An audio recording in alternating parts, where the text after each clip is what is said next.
Montreal becomes the first team to clinch a playoff spot. Plus, what does Lee Stecklein think about the rivalry series? That and more coming up on today's episode of the Women's Hockey Report.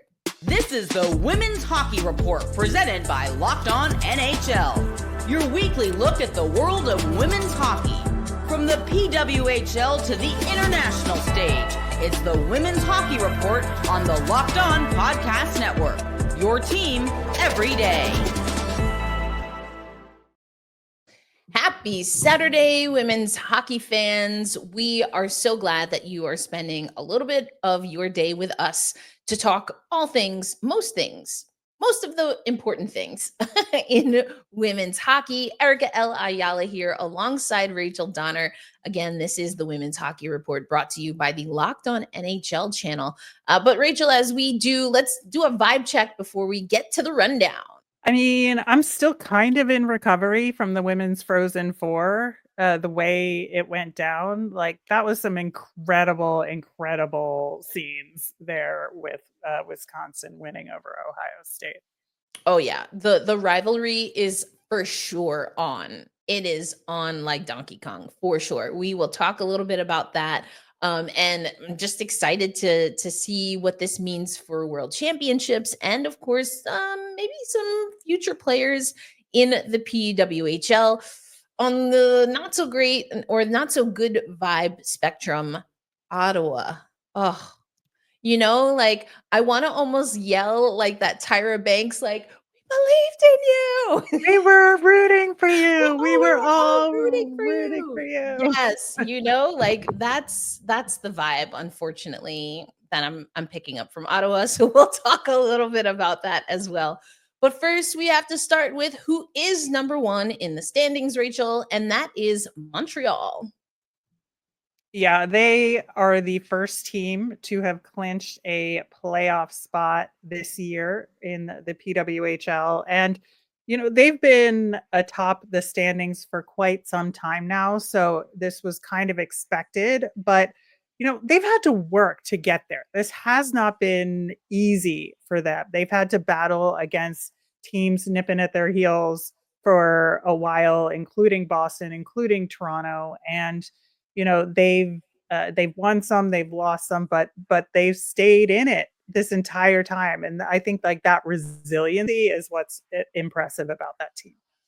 Yes, it's something that we've talked about throughout the weeks here on the Women's Hockey Report, because we noted early on some of the trends as we started the show was that Montreal was finding a way to pick up points, and that was setting them apart from other teams. That did come, though, again, at like a very kind of grinded out style of hockey. And so, I'm just curious to see, as now Montreal knows they are in the playoffs. We don't know the official seeding just yet. But now that they know they are playoff bound, does this at all, or should it change how they approach the next handful of games? I mean, I venture to guess it probably won't. If anything, you just know that you really want to refine things. But, we also know there's a break, an international break, Worlds. We've already seen some injuries before the tournament. Hopefully we won't see any coming out of the tournament, but you never know. So there's still a lot for this Montreal team to navigate, which of course includes that they still have games to play in the PWHL.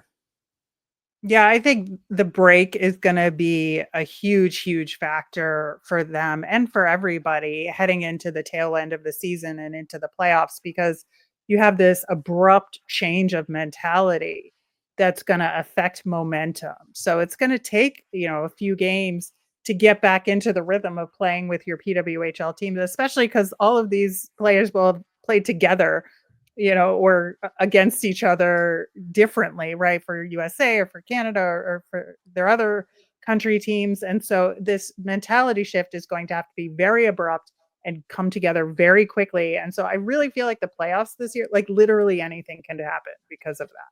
Truly anything can happen. Just a quick little quote here from Corey Chevery, head coach, of course, of Montreal. It's nice for sure. It was definitely an objective of ours that we have now achieved. She goes on to say that the team, of course, will celebrate in the moment. And then for our group, we just continue to push forward and continue to focus on what's next. And that comes back to our process and how we want to approach each game. So the goal is to make the playoffs, but also you want to have, again, an advantageous seeding. And with Montreal clinching, of course, number one is still within their sights. 4 points the other night for Laura Stacey. And I love that we more often than not, if Laura Stacey scores, that means hello, let's do that again. If we see Stacey score more often than not, that means MPP is also on the score sheet with an assist and vice versa, which was the case the other night. Oh man. It was like relationship goals on ice. I mean, literally goals. Literally goals, right? So it was one of the more fun games of the season, regardless of that. And that just kind of added to the flavor of it. But yeah, it was a super fun game to watch with the two of them finding the back of the net. Indeed. And to your point also, that was another game where they had to dig deep, come from behind, and get those points, get that win. But of course, they weren't the only team in action, not even the only team to get a comeback. And we had a comeback in a few different ways for the Toronto Scepters. Of course, they had a comeback win over Minnesota, but also it was the Sarah Nurse comeback. And that was actually in a win that they got over Montreal. Right. I mean, Sarah Nurse coming back, huge. We've talked about Sarah Nurse a lot on the show as well. But it was Daryl Watts who came to this Toronto team, didn't feel that she was necessarily fitting in with her prior team, came to Toronto hoping to get a little bit more ice time. And I think has been really great, Rachel, for this Toronto team. But the Scepters are in second place now because of those two wins they were able to get this past week. Yeah, and I talked about that specifically, that Boston had been the shiny object that we thought was chasing Montreal, but I was like, don't forget about Toronto because they have been kicking it into gear. Both Boston and Toronto have to some degree, but Toronto winning over Boston in that game where Daryl Watts had such a great game scoring two. I think like that was a huge, huge win for Toronto. And I think their momentum is also headed in the right direction. And again, we'll see how this break affects them and all of that. But I think, between her, Renata Foss continues to play like gangbusters. I love watching her play. Yes. And so like, I just think things are coming together in the right way for Toronto right now. Indeed, indeed. About her return, Sarah Nurse said, felt good. Hope I didn't stick out as much as I thought that I did, but I have a great group around me playing with Spooner and Emma, Natalie Spooner, that is, and Emma Malte. And then she talks about how Emma was like, hey, I'm F1. So, she just was feeling the support from her line mates as well. And so, again, can't understate how great it is to see Sarah Nurse back on the ice. We're assuming that she's feeling good and healthy, obviously, which is why she's coming back. She's also, though, alluding to that there's a little bit of a catch up that you have to do, right, when you've been away for a while. And so I'm very curious to see how things continue to progress for Sarah Nurse, as she also, as we will talk about soon, and by soon I mean now, will be representing Canada in Women's Worlds once again. That's right. We've talked about the USA roster, and now Hockey Canada has released their roster. Sarah Nurse is on there. More or less the usual suspects, but we've alluded to injuries. We talked about Anne-Renee Desbiens. We talked about Emrance Mashmeyer, and we made some predictions on who we might see in net. And of course, I think you even said it on last episode, right? Where you were like, I bet you the roster gets released right after we record. And that was more or less the case. Yeah. Like literally as we were downloading the files, it was just chef's kiss timing. But you talk about the goaltending for Team Canada. Anne-Renee Desbiens on the list, even though she's injured. there's obviously something that Hockey Canada knows that we don't, as far as the potential for her to play.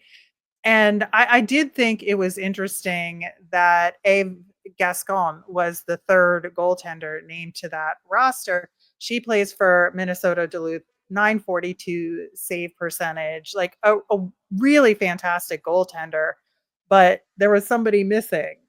And I'm betting you're mad about it a little bit. Yeah, I mean, we had been talking about Corrine Schroeder, right? It Right. seemed just obvious with Mashmeyer and Rene Desbiens presumably injured that Corrine Schroeder had a good chance to be one of the three netminders. We've also been Right. talking about that Corrine Schroeder is great. When she is on, she is on. And then there are these lulls that are tough. They're tough.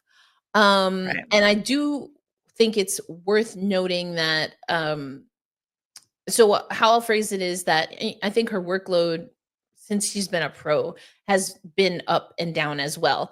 And you can totally imagine a scenario where that's catching up to someone. And if that is the case, I think that could also be fair game for a federation to take into account. Now, do I think that Corrine Schroeder would have been given the free reign and the runway had she been on this roster? Probably not. And what we often do see is that there's a netminder that gets the majority of the starts in a tournament like this. So I don't know if that had anything to do with it. You mentioned Right. Anne Renee Desbiens. I mean, I also wonder, it's just the timing was super weird to your point, or I'll say the timing was super weird. And to your point, maybe Hockey Canada has a little bit more of a timeline for Anne Renee Desbiens because it's not like we do take a little bit of a break here from the PWHL, and we'll talk about that on this episode. So maybe it's not like a super long-term injury. We do know that is the case with Emmerance Mashmeyer. Maybe it's Right. just something that is tweaked and can be tuned up. I also did wonder, though, at the time of the announcement, if there was any wiggle room or runway for Hockey Canada should Anne Renee Desbiens not be able to go to then name another goaltender. I still think that could be a possibility, but maybe that's not what they're banking on. Right. And I don't want to leave Kristen Campbell out of the conversation Right. because she's been such a huge part of Toronto's success in these recent weeks and has just played lights out in net. I think, for the most part here. And so her place on that roster is 100% well deserved. Yeah, I mean, we just talked about Toronto. We talked a lot about their Yeah. skaters, but to your point, I mean, I think Kristen Campbell is one of those netminders that has had to endure a lot because there were times Yeah. where we weren't sure Toronto was going to get it together. I mean, in the Right. last two seasons, at any given point in the last two seasons, and then they're like, "Ha ha! Surprise! It's April. Here we are." And so, when it's a small league and you keep playing the same teams, there's a little bit more leeway there. But yes, to your point, Kristen Campbell there as well. So I guess we'll just have to see. And will goaltending be the equalizer when it comes, at least between the North American teams and, of course, throughout the tournament? Well, I guess we're just going to have to watch Women's Worlds to find out, Rachel. But we have so much to talk about coming up on today's episode. We are going to, of course, give you our game of the week. And as I mentioned, though it breaks our heart, Rachel, we have to talk about Ottawa. We can't We leave today's episode without talking about Ottawa. But before we do any of that, we want to take you to an interview with Lee Stecklein, or a section of the interview. We'll post the full interview over the weekend, but we got to sit down with defender for the Minnesota Frost, Lee Stecklein, who will be representing the United States at Women's Worlds once again. And so we'll play you a little snippet of our conversation. That's coming up on today's Women's Hockey Report. Today's episode of the Women's Hockey Report brought to you by our friends at FanDuel. Now, we know March Madness is here, and FanDuel is giving you the chance to get in on the action like never before. Right now, new customers can get $200 in bonus bets when your first $5 bet wins. That's 200 extra buckaroos to use on everything from buzzer beaters to Cinderella stories and even who's cutting down the nets. I personally am watching the women's tournament, and I mean, a lot of people wondering what USC what the Trojans are going to be able to do now that unfortunately Juju Watkins has an injury. But I think there's another SoCal team that you should absolutely be watching, and that's the number 1 overall seed in UCLA. And you can stay in with all the action at FanDuel. So go visit fanduel.com and get in on all the college hoops action all tournament long. And thanks as always for making this episode or this series of the Locked On NHL channel a part of your Saturday listening and viewing. Erica L. Ayala and Rachel Donner here for the Women's Hockey Report. And if you haven't already, go ahead and subscribe to Locked On NHL. And we really would appreciate you leaving comments and liking the Women's Hockey Report episodes. That's one way that we will be able to just see how many folks we have following along with us. And hopefully we'll have a few more channels dedicated to this specific podcast coming up soon, and we'll let you know about those. But right now, Rachel, we get to let folks know a little bit about our interview with Lee Stecklein. Obviously, the Minnesota Frost, or PWHL Minnesota, from last year won the Walter Cup in the inaugural season. What was that feeling like? And then what did you do with your day with the cup? Great. Yeah. I mean, it's still crazy to think that it was just last year was the first year and that we managed to win it. But it was such an awesome season, and I mean, filled with ups and downs, but the way our team came together at the end and had that playoff run, I think it's still, I don't know if we'll ever have that feeling again, like the way we were able to turn it around and come out with the Walter Cup, the first ever people to hoist that trophy, is really special. The team, again, was really close. And so to get to share that with all of those girls meant a lot. And then the celebration kind of just got to keep going as we all had our days with the cup. So it was super fun to see what everyone did. There were definitely people who were a bit more creative with their time than I might have been, but it was really fun to have that cup, just bring it home to my family. That was the first time I think my mom had gotten to see it, and seeing everybody and family and friends get to hold the cup and put babies in the cup and just sort of hang out with it was really special. I mean, is it a good carrier vessel for, small humans and other things? Small humans fit perfectly. Again, some people put I don't know if we had spaghetti in it, definitely ice cream in it, different beverages. But babies, I don't know. There was something about them sitting in it that was pretty cute. There you go. Love Everyone's that. going to get like a dupe, right? Just to have some peace and quiet in the house. Oh, man. Well, Lee, we alluded to this in the intro, but you will be making what is a return to USA Hockey. I mean, first, let's just talk about Women's Worlds. Czechia will be hosting. We know there's been a lot of Czech players in the program in the last few years. So what is the feeling for teams getting ready for Worlds around this time? I mean, what are you feeling as USA has announced that roster and is getting ready to prepare?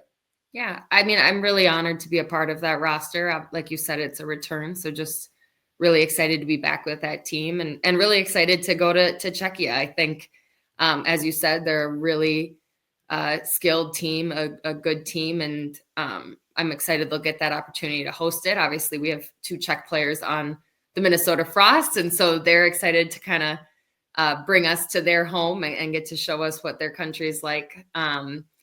And it's definitely a different preparing for this World. You're in your PW season right now. And so you're just focusing on those games, but it'll be a pretty quick turnaround and you'll get to go and kind of switch gears when you're over there.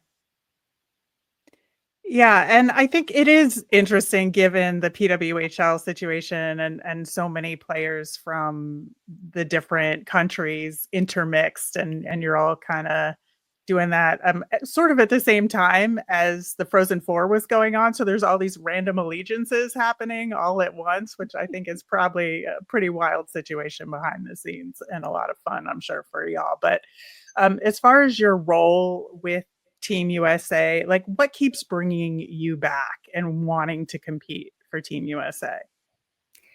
Yeah, I mean, Team USA, I mean, you get to play the best hockey in the world with the best against the best. And just having the opportunity to go back and be a part of that again, as I continued to play hockey, I think, again, that just speaks to this league. You get to keep playing hockey for longer and longer. And so I'm just really grateful that I have the opportunity. And like I said, to get to go and return and play with those players and play the best hockey in the world. You don't get to do that for very long, if at all. And so I want to make the most of the time I have. And I feel like in some ways this might be a silly question because you are still very much an elite level athlete and competing. And I think it's a question that people like to hear athletes talk about. I mean, are there things, Lee, that you still want to accomplish in your career? I mean, you've done some winning, if we really break it down. I mean, you've been able to win at pretty much every level. And I'm just curious, is there still something, whether it's winning at a certain arena, winning with a certain group, playing a certain role? I mean, is there something that's really driving you to want to keep pushing and continue to compete at the highest level? Nothing really specific. I want to keep getting better every day, and I feel like I still can. And so that's kind of something keeping me in it. And just more winning would be great. I'd love another couple gold medals, a Walter Cup, just getting to continue competing is obviously, frankly, enough to keep me going, but definitely the hope of winning more championships along the way would be awesome. And then I think the other thing too is, again, just like Erica said, you are an elite athlete, but you do have some experience behind you here. So like, how do you approach mentoring young players, whether it's in the pro game or with Team USA? I mean, I'm so excited to be able to get to play with those young players. I think being a part of the women's hockey world for so long and getting to see so much of its growth firsthand. These players, they're so skilled and professional, and getting to see their development and be there and playing alongside them is awesome. And whatever wisdom I can impart, I would love to. Obviously, like you said, I've gotten to have quite a few experiences, and just being able to pass those on the way lessons were passed on to me. I've had some incredible mentors through my hockey career. And if I can be even, a fraction of the mentor that they were for me, that would be a win. Yeah, for sure. Sometimes we, Rachel and I, or specifically me, I'll put this on me. I kind of liken you to Becky Sauerbrunn as the defender for the U.S. women's soccer team. I get the sense that a lot of people look to you as this grounding force, always smiling and things of that nature. I mean, is there a way that you approach being able to, be a leader on the team? I mean, like team mom kind of vibes sometimes follow Becky Sauerbrunn. Is that a fitting, comp, do you think, Lee? Yeah, I get called mom quite a bit. And I think I always have. I mean, my on ice play, I try to be a, reliable, steady defenseman. And I definitely, I think, try to lead that way off the ice too. All right. So sounds like we can keep the Becky Sauerbrunn comp. I mean, I see it as a high compliment. I mean, I take it as a high compliment. Yes. All right. There we go, Rachel. We got it. I want to switch gears just a little bit here and ask you about the rivalry series, maybe from a little bit of a macro level. I mean, obviously, what it's like to play Canada in all kinds of settings. But, we've talked about the rivalry series, and now with the PWHL kind of gaining ground, where do you kind of see that rivalry series fitting into the ecosystem now of women's hockey as a player? Is that something that you want? Do you ever think it could expand or should expand? I mean, what are your thoughts there? I'm not sure where it should go or will go. I feel like at the beginning, we were looking for to add more really high level competitive games, leading up to a women's world championships. We didn't get all of those touch points necessarily. And I feel like with the PWHL, it might change that landscape a bit, and we'll see how it grows in the future. I mean, it's always fun to play Canada. So I don't know if those will go away. I think those are awesome games and good for each federation and hopefully good for women's hockey too. But obviously we are playing a lot of hockey with the PWHL. So I wouldn't be surprised if things change down the road, but that hopefully means there's, more teams in the PWHL, more games there, good things for all of women's hockey that might end up, unfortunately, losing that. We'll see. I haven't heard anything. Yeah, we'll see. I mean, we saw what the NHL was able to do, kind of ramping up with Four Nations face-off. I think I would love to see the women's game embrace even more, right? Beyond US and Canada. And so I don't know, I guess we'll have to wait and see what that looks like. But yeah, to your point, USA, Canada, I mean, that's always exciting. And again, I think there's some teams that are coming up. Absolutely. Yeah. I mean, we used to have the Four Nations Cup, and that was a while ago now, but that was awesome. So yeah, I think there's definitely room for something like that. I think, again, it's good for women's hockey when we get those sort of international competitions against each other. And there you have it, folks. Lee Stecklein joined the show, and we are super excited to see her back with the national team. We got to talk to her a little bit about being the Becky Sauerbrunn of USA Hockey. I love that she leaned into it. She did. It was glorious. And yeah, I'm a huge Becky Sauerbrunn fan as well. So yes. It was cool. Huge Brunn fan. We also did talk to her, Lee Stecklein, that is, not Becky Sauerbrunn, but we're open to that too, Bex. Come on through. But we talked to Lee Stecklein also about some of the things that she likes to do in Minnesota when she's not playing hockey. And as you heard at the end of that clip, also asked a little bit about what is the future of the Rivalry series. And I think Lee is noticing and identifying that the women's hockey calendar is changing, and that Rivalry series in the iteration that we know now could change. She mentioned Four Nations, which has been a thing in women's hockey before. So I think she's just as curious as we are, Rachel, to see how everything pans out. But we have so much more to get to, and we had to talk to Lee first, and hopefully she can maybe close her ears as we talk about the next segment coming up. Right. The Minnesota Gophers and the Wisconsin Badgers have a long-standing rivalry. But Rachel, I think maybe there's a new rivalry that is budding right now at the top of women's college hockey. We'll talk, of course, about the Badgers getting another championship. We'll talk Patty Kaz, and then we'll give you the game of the week. That's all coming up on the Women's Hockey Report.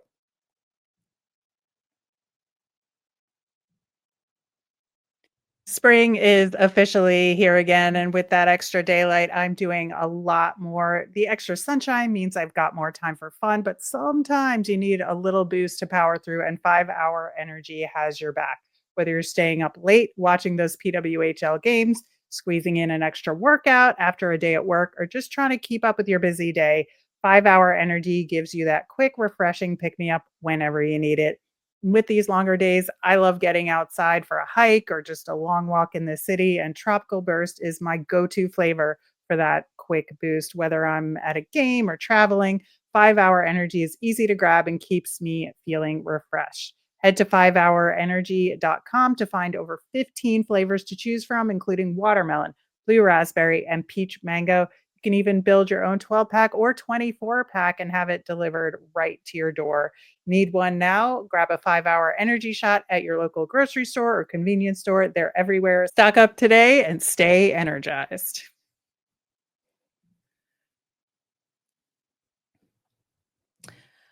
All right. We have to talk about now the Wisconsin Badgers. We both predicted accurately who would be champion. I mean, there's so much, as I said on the last episode, Rachel, to like about Minnesota, to like about Ohio State. And it just felt like it had to be the year of the Badgers. It did. And it, like, honestly, that comeback, like, first off, Kirsten Sims, like, What a performance. What a clutch performance. And, I've seen the video probably 100 times now of the coach saying, "Who wants it?" She steps up. What a move that Deke on the penalty shot with 18.9 seconds left in the game. Absolute pandemonium. And then, of course, she gets the overtime winner as well. And I just I just knew somehow the entire game that Wisconsin was going to find a way. It just felt like that, the way that they were playing. And I know Ohio State is a very good team. Don't get me wrong, and I'm hugely impressed by what they did in that tournament, and just so much talent there. But my gut said Wisconsin is going to find a way, and sure enough, they did.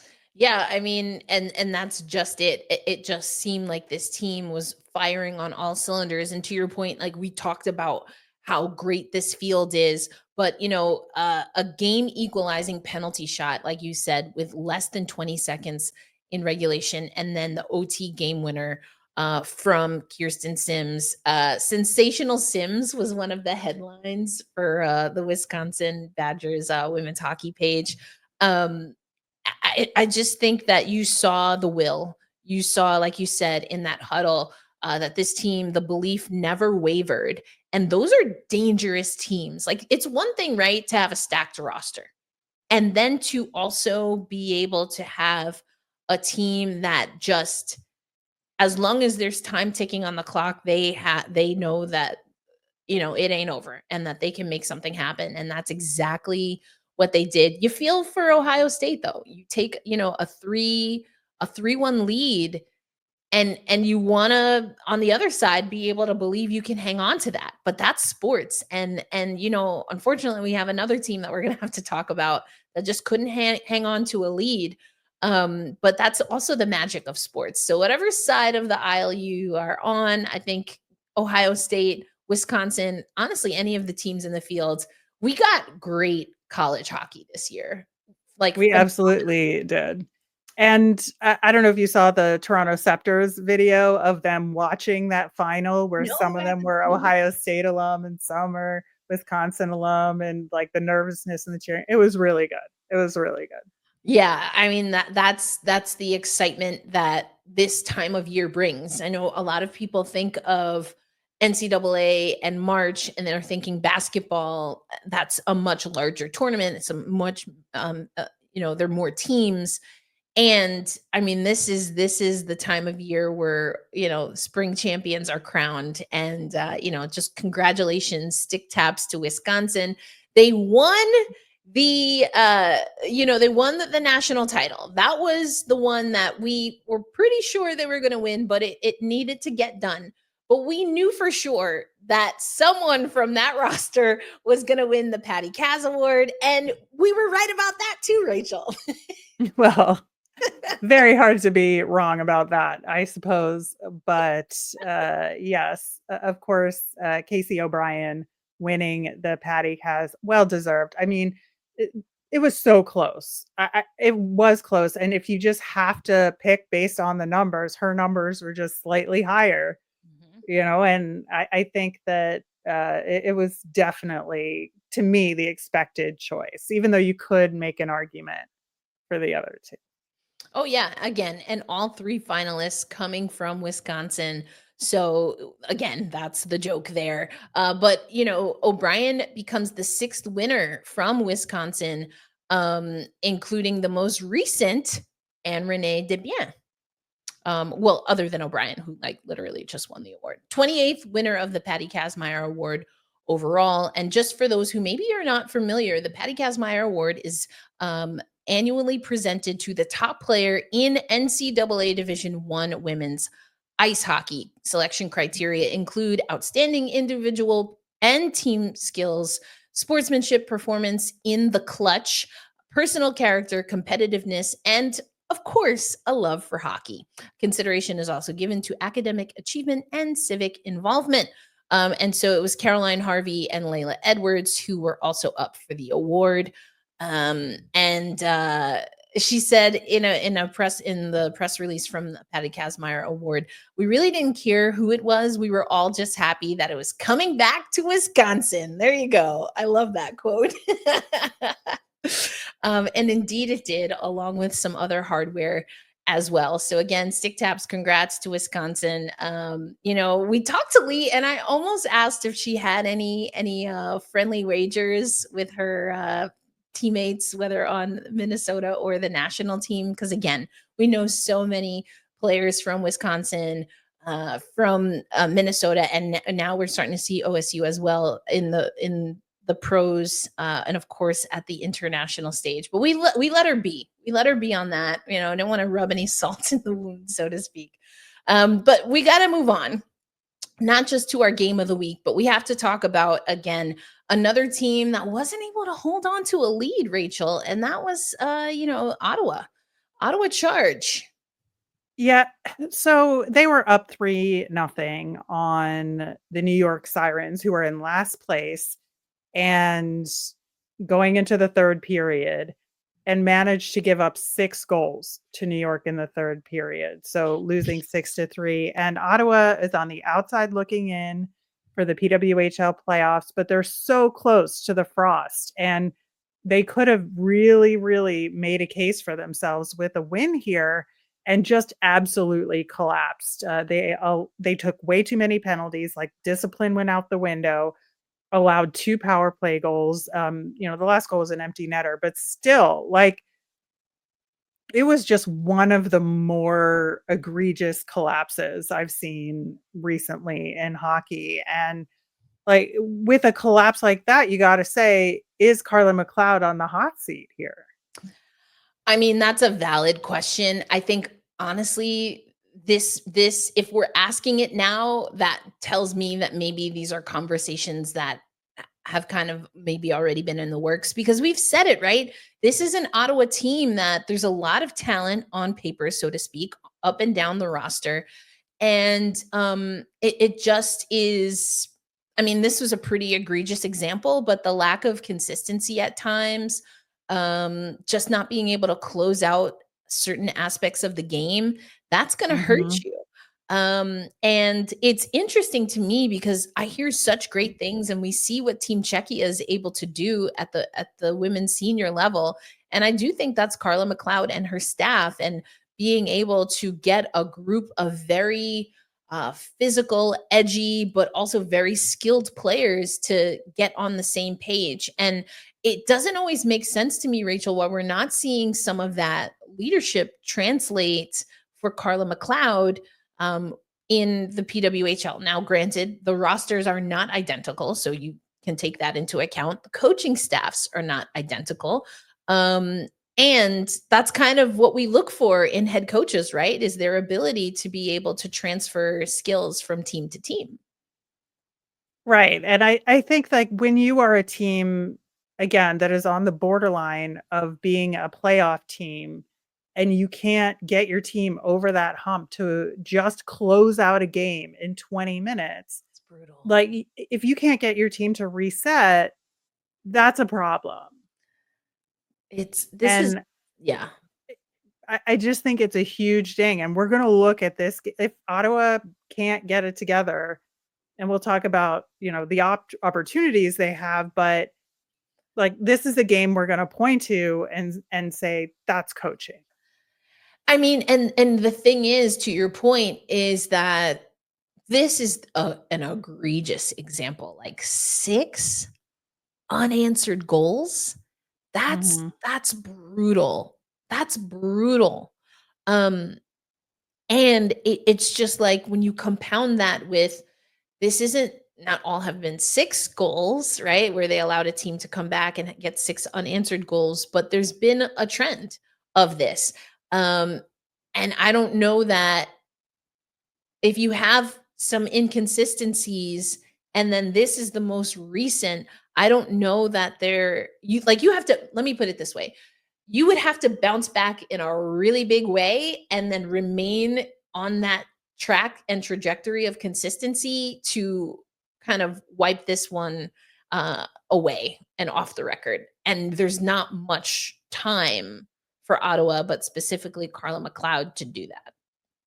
Yeah. Well, she does have 2 opportunities in this last week of PWHL action before the Women's Worlds break.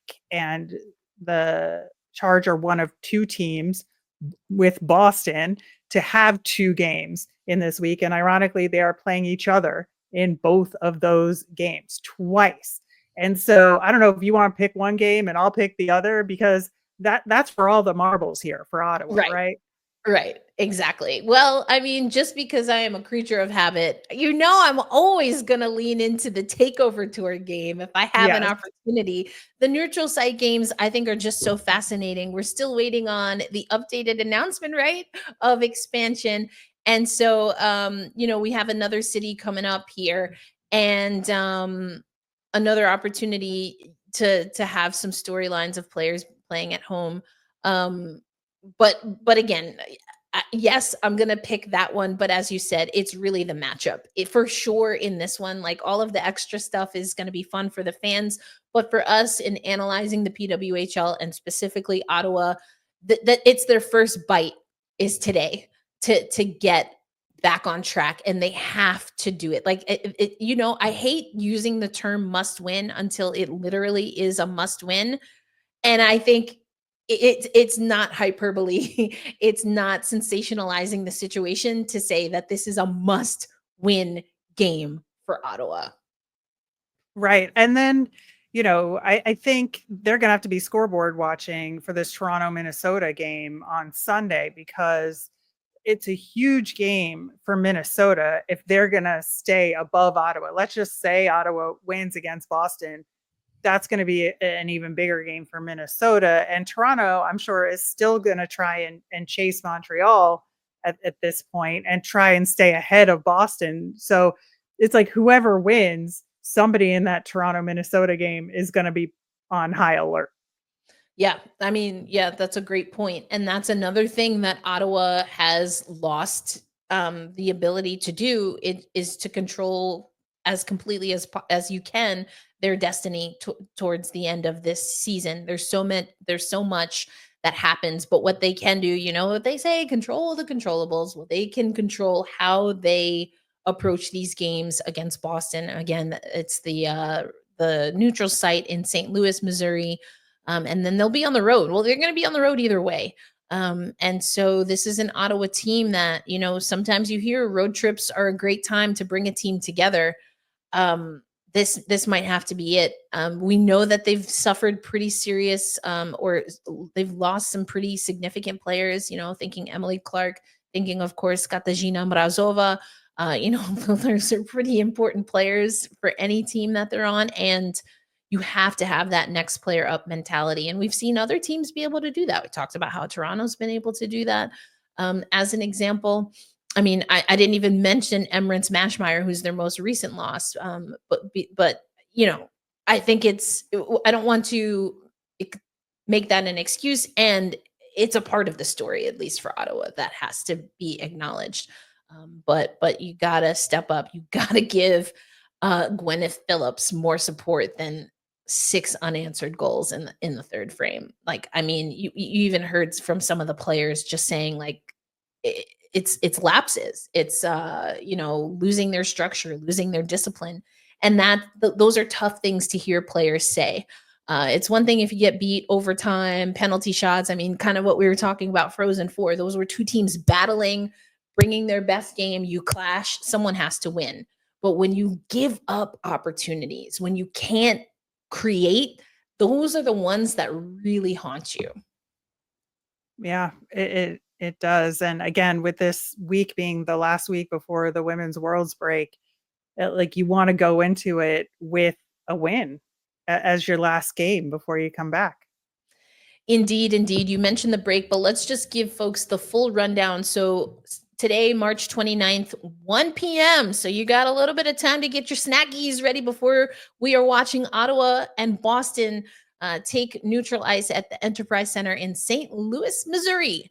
And on Sunday at 12 p.m., I should say it's 2 p.m. Eastern time. These are Central time that I'm looking at. Sunday at Sunday afternoon, you've got Toronto at Minnesota.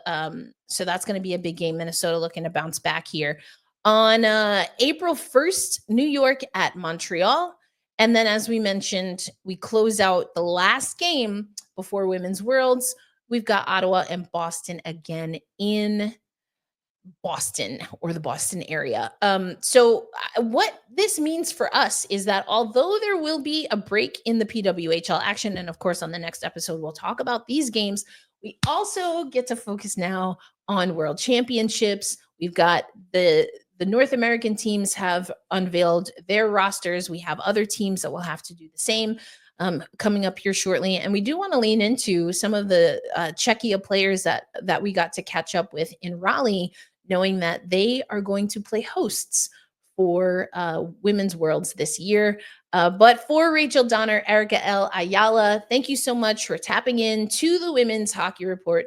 Hope you enjoy the games over the weekend, and we will catch you next Saturday. Peace out, everybody.